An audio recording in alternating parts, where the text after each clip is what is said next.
अस्सलाम वालेकुम। रिंकल्स हमारी स्किन पर बनने वाली बारीक लाइंस यानी कि झुर्रियों को कहते हैं। झुर्रियों का बनना एक नेचुरल प्रोसेस होता है जो हमारी एज बढ़ने के साथ साथ हमारी स्किन के डायरेक्ट सन एक्सपोजर वाले हिस्सों पर वाज़ेह होने लग जाता है, जैसा कि फेस और हैंड्स वगैरह। तो आइए जानते हैं कि हमारी स्किन पर रिंकल्स क्यों बनते हैं। हमारी स्किन पर एक ख़ास प्रोटीन कोलेजन मौजूद होती है जो स्किन को स्मूथ बनाती है। बाज़-औक़ात किसी वजह से हमारी स्किन में कोलेजन प्रोटीन की डेफिशिएंसी हो जाती है जो स्किन पर रिंकल्स या झुर्रियाँ बनने की वजह बनती है। एजिंग, सन डैमेज, स्मोकिंग और इन्वायरमेंटल फैक्टर्स चंद ऐसी वजूहात हैं जो हमारी स्किन पर रिंकल्स की वजह बनती हैं। एजिंग यानी कि एज का बढ़ना एक नेचुरल प्रोसेस है। जैसे जैसे हमारी एज ज़्यादा होती है, न्यू स्किन सेल्स की फॉर्मेशन का प्रोसेस कम होने लग जाता है और स्किन की मिडल लेयर डर्मिस में कोलेजन फाइबर्स और इलास्टिन प्रोटीन्स की डेफिशिएंसी होने से ये लेयर थिन हो जाती है जो स्किन पर रिंकल्स की वजह बनती है।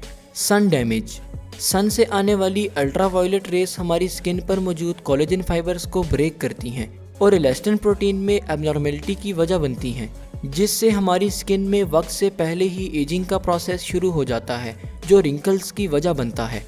स्मोकिंग, रिसर्च से ये बात कंफर्म हो चुकी है कि स्मोकिंग की वजह से स्किन में कोलेजन फाइबर्स की प्रोडक्शन का प्रोसेस इंतहाई स्लो हो जाता है, जिससे ओल्ड कोलेजन फाइबर को रिप्लेस करने के लिए नए कोलेजन फाइबर की प्रोडक्शन ठीक से नहीं हो पाती और लो कोलेजन की वजह से स्किन पर रिंकल्स बनने लग जाते हैं।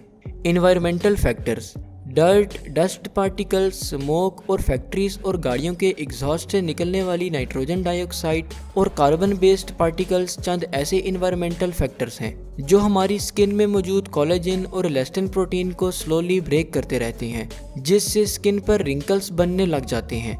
डायग्नोसिस एंड ट्रीटमेंट, रिंकल्स या झुर्रियों को स्किन पर फिजिकली एग्जामिन करना आसान होता है जबकि इनकी कोई परमानेंट ट्रीटमेंट मौजूद नहीं। अलबत्ता anti wrinkle creams, laser skin resurfacing, surgical removal of skin layers और मॉइस्चराइजर्स वगैरह से रिंकल्स को टेम्परेरीली रिमूव किया जा सकता है। अगर आपको इस वीडियो को लेकर कोई भी सवाल हो या फिर आप हमें कोई टॉपिक सजेस्ट करना चाहते हो तो आप हमें हमारे फेसबुक पेज के थ्रू रीच आउट कर सकते हैं, जिसका लिंक आपको वीडियो के डिस्क्रिप्शन बॉक्स में दे दिया जाएगा। शुक्रिया, अल्लाह हाफिज़।